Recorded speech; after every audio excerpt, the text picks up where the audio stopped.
natural vegetation and wildlife. Natural vegetation and wildlife exist only in the narrow zone of contact between lithosphere, hydrosphere, and atmosphere that we call it as biosphere. So, the natural vegetation and wildlife exist only in a very small zone of contact between lithosphere, hydrosphere, and atmosphere that we call it as biosphere. So, we all need to remember that in biosphere, the living beings are interrelated and interdependent on each other for survival. That's why it is called as life supporting system and also known as ecosystem. So, the biosphere is a sphere where all the living beings are interrelated and interdependent on each other for survival. That's why it is rightly called as life support system and ecosystem. The vegetation and wildlife are valuable resources. Plants provide us with timber, they give shelter to animals, produce oxygen which we breathe, protect soil, so essential for growing of crops, and act as shelter belts. They also help in storage of underground water, gives us fruits, nuts, latex, turpentine oil, gum, medicinal plants, and also the paper that is so essential for our studies. So, the vegetation and wildlife are very valuable resources. Coming to vegetation, that is plants, provide us many valuable goods like timber, providing shelter to animals, oxygen, soil cover, shelter belts, storage of underground water, fruits, nuts, latex, turpentine oil, gum, medicinal plants, and also the paper that is so essential for our day-to-day studies. There are innumerable uses of plants, and you can add some more. Moving to wildlife.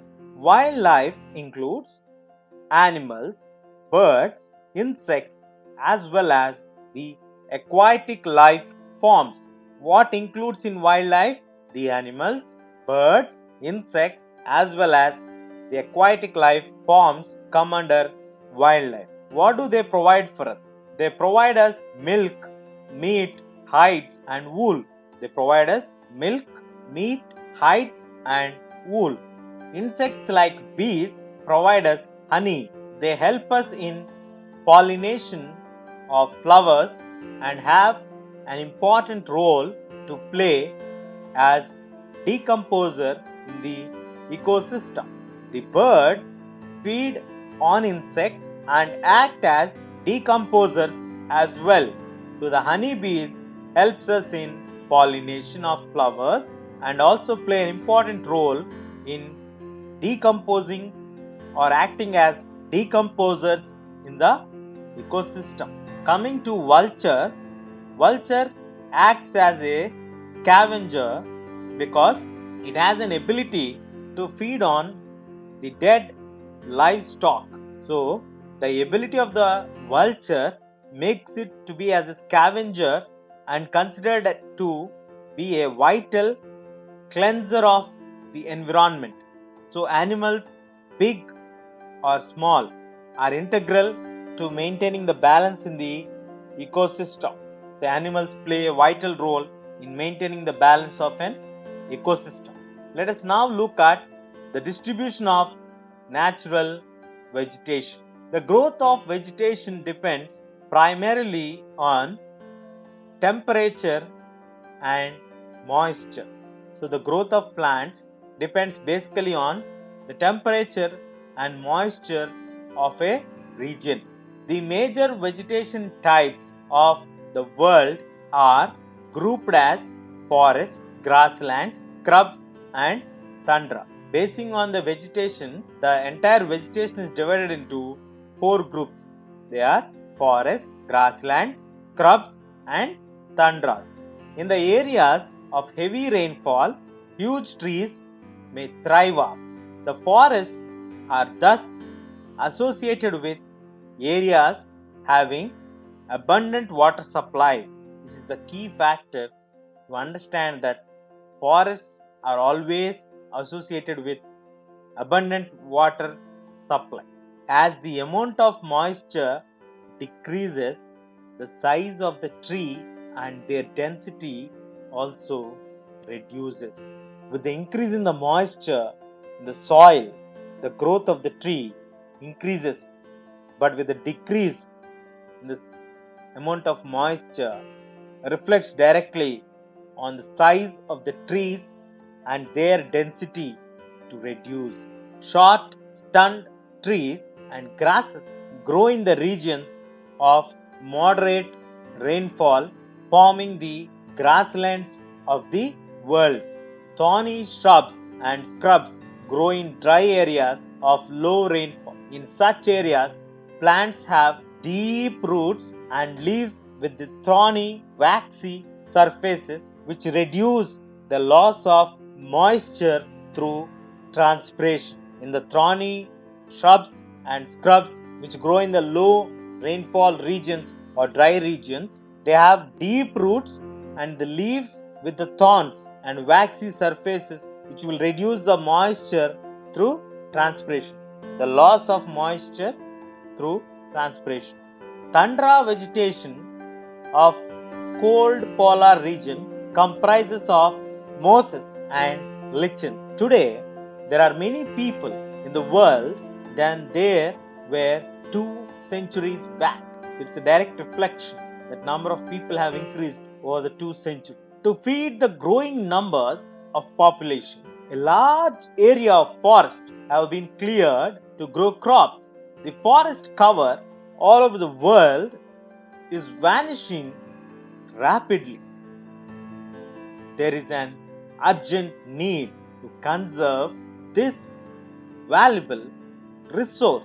Let us now move on to understand what are the steps of conservation of natural vegetation and wildlife forests, which are our wealth. The first step, what we can do is give plants the shelter, like plants give shelter to animals, and together they maintain the ecosystem. So once we start to affect the plants, we cut the plant, it directly reflects on lack of shelter to animals, which brings a lot of damage to the ecosystem. So plants give shelter to animals and together they maintain the ecosystem.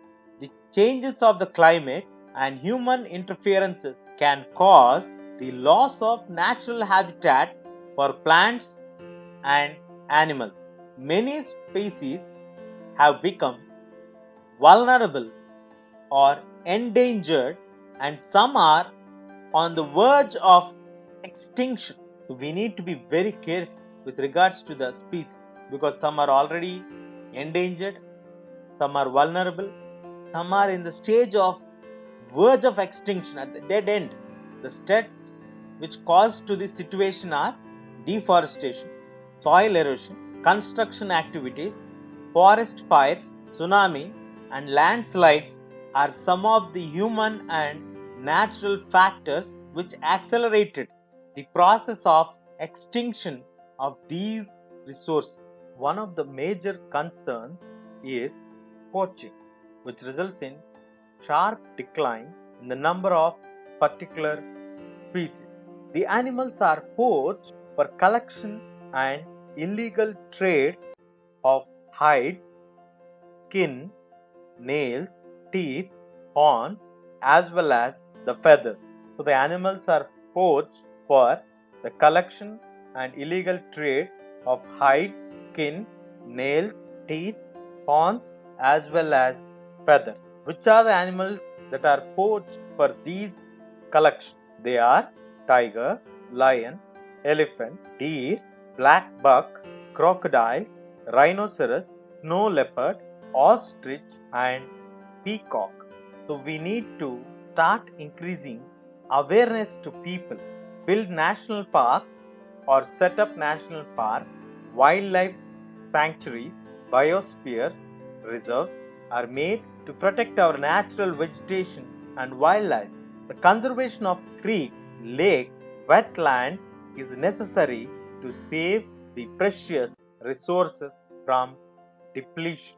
There is a balance in the environment if the relative number of species is not disturbed through human activities in several parts of the world, then the world remains undisturbed with the natural settings. So, in this session, we learned about the importance of natural vegetation and wildlife. We also discussed about the poaching activities, what are the threats for the wildlife, what are the steps that are needed to be taken for the conservation of natural vegetation and wildlife. That's all we have in this session. Stay tuned. We'll catch you in the next session.